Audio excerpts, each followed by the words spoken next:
Le Frexit dès 2017.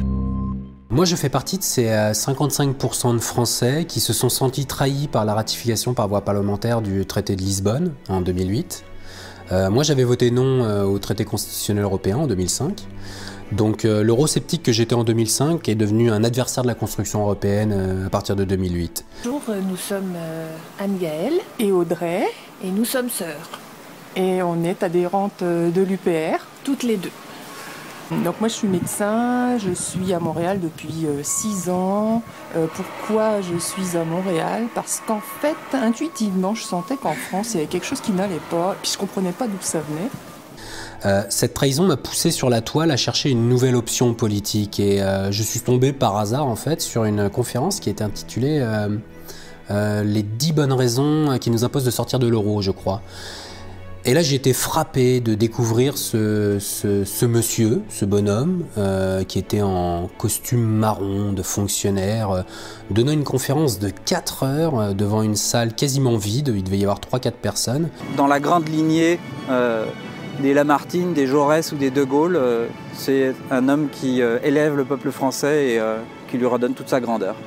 C'est un homme qui connaît bien ses dossiers, qui connaît les allées du pouvoir, c'est un homme pragmatique, réaliste et qui possède cette qualité rare chez les politiciens, c'est cette capacité à dépassionner le débat politique.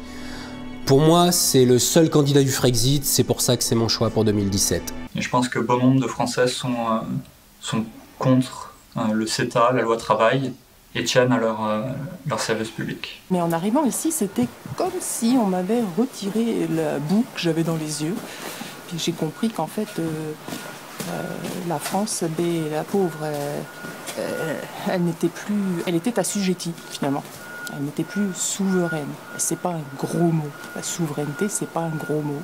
En tant que consommateur, ça m'intéresse de payer plus cher pour savoir que les différents intervenants de l'échange économique dans lequel je suis consommateur sont rémunérés à une juste valeur. Monsieur François Asselineau, qui sera, je l'espère, notre futur président de la République française, afin que nous puissions relever le front et être avoir le droit à nouveau d'être fiers d'être français.